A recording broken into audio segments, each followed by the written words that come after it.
Hello again. Once again, nice cold morning. We just got back from Boise, Idaho, which was kind of funny because when we were there, it was 46 degrees for the day, and it felt like spring. We're thinking, oh man, I'm not sure I'm ready to go back to Idaho Falls where everything's freezing. But anyway, it's an interesting morning. We've had this a lot this year, and I feel like the last couple of years, it didn't happen so often. But let me show you really quick. So it has a tendency to get foggy when it's freezing. And you can see it's pretty foggy today. Yeah, you can't even see the sun, you can't see the sky, which I love fog as an author. I feel like it's very, it's just intriguing. It incites a lot of interesting emotions. And it makes me want to just sit down and write when it's foggy like this. I just find it absolutely fascinating. More than anything, what happens is when it gets foggy and it's this cold, it freezes on all of the plants and the fences. So you can see there, and you get really close, it's got like filaments, like hair all over it. Now all of the trees look like that because it gets really foggy and then it freezes to all of the plants. And it doesn't last all day. It'll probably I don't know if it melts off or just blows off or what, because it'll go away by the end of the day. But it's just really cool to wake up in the morning and see all of the plants looking like they've got hair.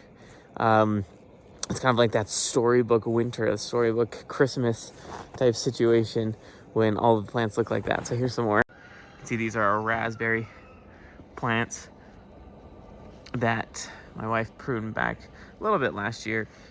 We need to prune back a little bit more, but yeah, there's like a plain statue. But yeah, it's really cool. Interestingly enough, we'll have to see what the buck looks like when we get out there to him, because of the situation where he pees on himself, he sometimes has that same type of frost on him, on his face.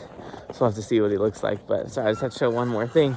It's kind of interesting. Oh, the snow is so deep. The other thing that's interesting about Idaho Falls is, at least this year, we get bits of snow periodically, like 2 inches, 3 inches, 4 inches here. It's not too bad. But then what happens is, because it's so freezing cold outside, none of it melts. It just keeps piling up and keeps piling up over the months. So you can see here, this is about where we are. I mean, my foot is sinking in there about 1.5 feet now. And we haven't even gotten that much snow at one time. It's mostly just little bits of snow. But yeah, it's pretty deep. I should be wearing my snow clothes for this, but you know what it is. I'll just take a little cold. But yeah, you can see here, this is the archway that we used to put our beans up.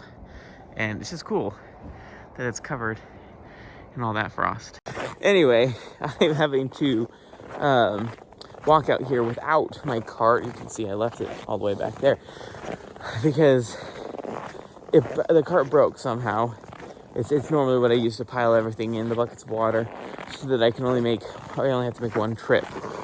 Well, I came home from a vacation, and for one reason or another, it's broken.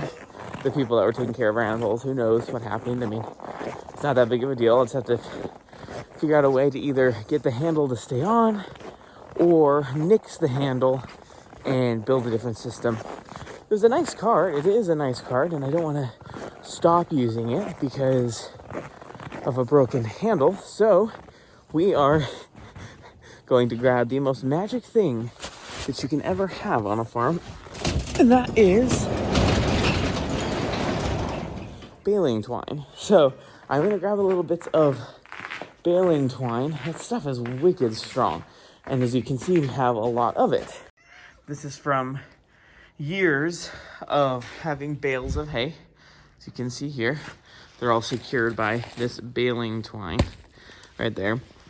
So we've been saving it because that stuff is tough as nails. So you can see the cats are clearly excited that we're back. They all ran in here meowing at me. All right, so we've got 2 bits of baling twine. So what I'm thinking is I'm going to lash it to the front wheels and then wrap it around. Like wrap it around your waist, and then you can pull it like that. We'll see if it works. I think I should be able to work that way.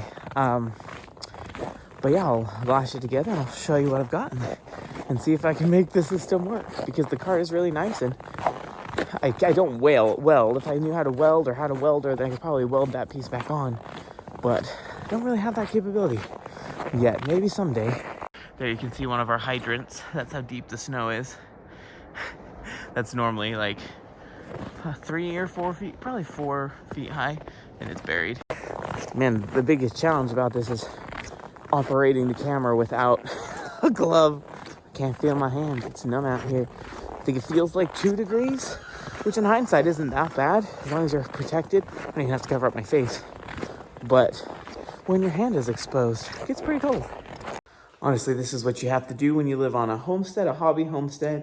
And, you know, you're still learning a bunch of skills. When things break, you just got to figure it out. Anyway, I think I have a pretty good system. Let me show you what I worked out. All right, so the front wheels are what turns this thing. And so what I've done is I have lashed this twine on either side of the wheel. And so if I need to turn, all I have to do is pull that side of the twine and it'll twist the wheels. So in theory, if I just put this around my waist, then I should be able to walk and use my arms to twist the wheels when I need to turn. So let's see if this actually works. Is it glamorous? Definitely not. Is it working? Absolutely. Am I having to walk backwards to make it work for now? Yes, but I do think I'll be able to figure it out so that I don't have to walk backwards. I just need to mess with the lashings a little bit. So you can see here it's a little bit skewed to the left. That's why I'm having to walk angled a little bit to the left, but you know, it's working okay. Sure as heck beats making multiple trips when I have to carry all these buckets out. So there you go.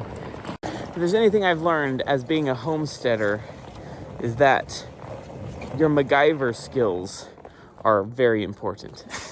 So using your resources, we're stuck on something, using your resources and getting tricky and crafty with what you've got, you can actually save a lot of money, and it works pretty well. You just have to make some tweaks and then eventually you get it right. So there you go. Take that as a lesson.